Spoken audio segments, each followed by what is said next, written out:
আপনাকে এখন রাজনীতি করতে হবে এবং আপনি সরকারকে আপনার গুরুত্ব দেখাবেন। এই যে বয়কট করে আমি মনে করি তারা হাসির পাত্র হয়েছেন, কিন্তু তারা মনে করেছেন এই বয়কটের মাধ্যমে তারা সরকারকে বার্তা দিতে চান তারা এখন সেকেন্ড ফোর্স। জামাতকে রেখে পরবর্তীতে বিএনপি যা লাভ হয়েছে, ক্ষতি হয়েছে তার চেয়ে অনেক বেশি। সেই সোকল্ড ওয়ার অন টেররের যে ন্যারেটিভ সেটা তৈরি হতে পেরেছে জামায়াতের কারণে, এবং আমাদের তরুণ ভোটাররা মুক্তিযুদ্ধের সময় তাদের যে ন্যারেটিভ ছিল, তাদের যে অবস্থান ছিল, সেটাকে কোনোভাবেই এন্ডোর্স করে না। এখানে জামাতের সঙ্গে বিএনপির যে দীর্ঘদিনের জোট, দীর্ঘদিনের একসাথে আন্দোলন করা, একসঙ্গে রাজনীতি করা, ফেসিবাদ বিরোধী আন্দোলনে তারা একসঙ্গে ছিল, এখন যে দূরত্বটা, এই দূরত্ব কি মূলত আদর্শিক নাকি ক্ষমতায় যাওয়ার একটা? ক্ষমতার যাওয়ার এবং রাজনৈতিক।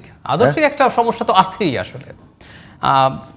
কিভাবে ব্যাখ্যা করবেন আপনি? আমি ব্যাখ্যা খুব সহজ, ব্যাখ্যাটা কঠিন না। মানে জামায়াতে ইসলামীর যে গুরুত্ব আমাদের রাজনীতিতে ছিল, সেই গুরুত্ব একদিক দিয়ে খুব কমে গেছে, আবার একদিক দিয়ে বেড়েছে। আচ্ছা, বাড়ারটা বলি, কমারটা একটু পরে বলছি। বাড়ারটা হচ্ছে জামায়াতের সামনে মোটামুটি একটা সুযোগ তৈরি হয়েছে কাগজে কলমে বিরোধী দল হওয়ার। মানে বিএনপির তুলনায় সিট অনেক কম পাবে, কিন্তু জামায়াতের চাইতে এই মুহূর্তে যেহেতু আওয়ামী লীগ পার্টিসিপেট করতে পারছে না, আওয়ামী লীগ পার্টিসিপেট করলে আমি ধারণা করি জামায়াতের চাইতে বেশি সিট তারা পেত, যদি তাদের ক্যান্ডিডেট থাকতে পারতো, ক্যাম্পেইন করতে পারতো। আমার বিবেচনায় আওয়ামী লীগের এখনও 20% পপুলার ভোট আছে, জামাতে যদি 7-8%ও ধরেন, 3 ভাগের 1 ভাগ ভোট তাদের। তো যাই হোক, এখন তাদের সুযোগ হয়েছে আওয়ামী লীগ না থাকায় তারা 15টা বা 20টা সিটও যদি পায়, আর কেউ এই পরিমাণ সিট পাবে না, তো তারা কাগজে কলমে সেকেন্ড। আচ্ছা, এটা তাদের সুবিধা। কিন্তু ক্ষতি যেটা হয়েছে, জামায়াত এতদিন মানে এত গুরুত্ব কেন পেয়েছে খেয়াল করুন। বিএনপির সাথে জামায়াতের জোটের কারণ কি, একটু সময় দেন, আমি একটু এই জায়গাটা ইম্পর্টেন্ট। 1996 সালের নির্বাচনের একটা অ্যানালিসিস করে দেখা গেছে বিএনপি আর আওয়ামী লীগের মধ্যে 100টার মতো সিটের সিদ্ধান্ত হয়েছে খুব অল্প ভোটের ব্যবধানে, 10, 15, 20 হাজার ভোটের ব্যবধানে। জামায়াতে ইসলামীর সিটে জিতে যাওয়ার মতো সিট বেশি নাই, কারণ একটা সিটে জিততে হলে কিন্তু মানে 3.5 থেকে 4 লাখ হচ্ছে অ্যাভারেজ ভোটার, আপনাকে জিততে হলে ভালো ভোট পেতে হবে। কিন্তু তাদের অনেকগুলো সিটেই 15, 20, 25, 30 হাজার ভোট আছে। এই ভোটটাকে যদি বাক্সে নেওয়া যায় তাহলে জিতে যাওয়া যেতে পারে। খেয়াল করুন, এইটাই জোটের কারণ। 2001 বিএনপি ভাবলো এবং এই হিসাবটা মিস্টার নাজিম কামরান চৌধুরী এই হিসাবটা দেখিয়েছিলেন, এবং সেটা রেজাল্ট 2001-এ দেখবেন আপনি। আচ্ছা, পপুলার ভোট কিন্তু বিএনপি আর আওয়ামী লীগের একই রকমই, কিন্তু সিটে মেজর ডিফারেন্স হয়ে গেল। আওয়ামী লীগ 62 সিট আর বিএনপি 2/3 মেজরিটি পেয়ে গেছে জোট নিয়ে। মজাটা হচ্ছে আওয়ামী লীগের অবর্তমানে জামাতের এই গুরুত্ব নাই তো আর। বিএনপি এখন জামাতকে কেন তার সাথে রাখবে? কোনো প্রয়োজন নেই।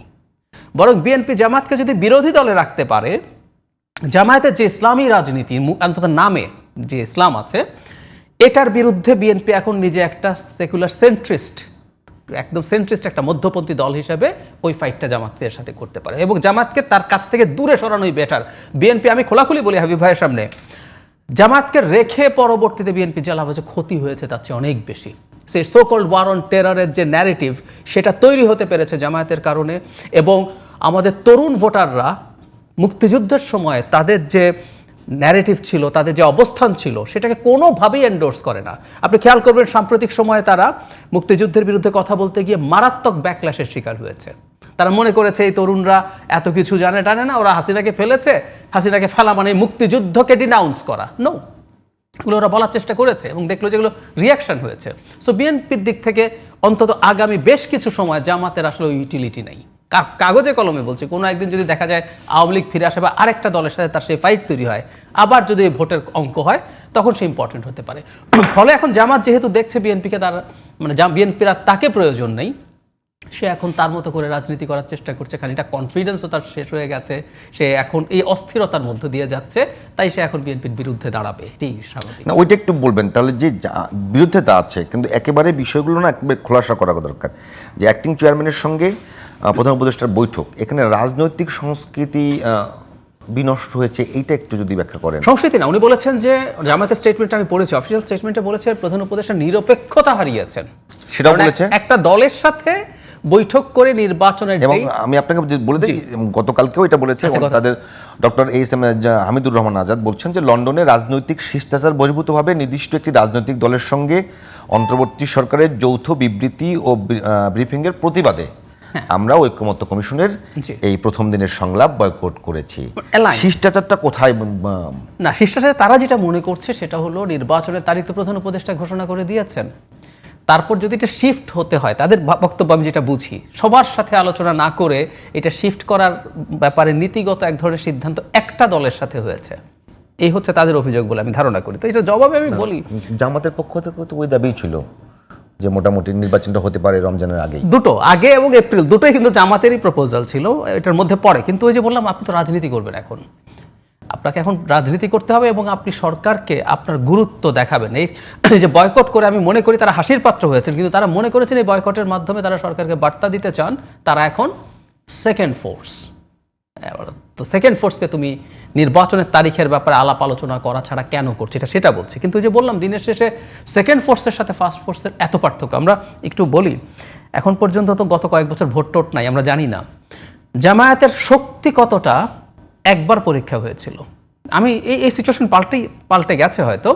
96 সালে সে এককভাবে নির্বাচন করেছে। আমরা 2001-এ তার সিট দিয়ে বুঝবো না জামাতের শক্তি, কারণ ওর মধ্যে প্রচুর বিএনপির ভোট আছে, যে কারণ জোটের এটা ছিল।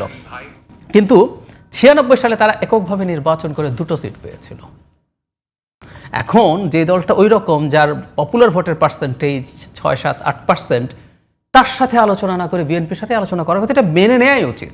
এবং খেয়াল করি, আমি একটা যুক্তি দিচ্ছি আবার, জামায়াতও কিন্তু সরকারের কাছে আলাদা ট্রিটমেন্ট পাচ্ছে। খেয়াল করুন, জামায়াত যখন এই লাস্ট প্রধান উপদেষ্টা দলগুলোর সাথে বসলেন, তার পদত্যাগের ওই ঘটনা ক্রাইসিসের পর উনি করতে পারেন, জামায়াতের সাথে আলাদা বসেছেন না?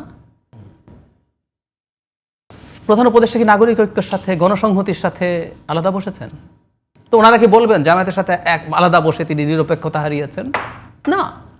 সো রাজনীতি এরকমই, জামায়াতের ওজন আছে, সেই ওজনটাকে সরকারও রেকগনাইজ করছে, কিন্তু তার সাথে আলাদাভাবে বসছে। সো একইভাবে বিএনপির সাথে আসলে আন্ডারস্ট্যান্ডিং হয়ে নির্বাচনের ডেট ঠিক হতে হবে। It's the reality.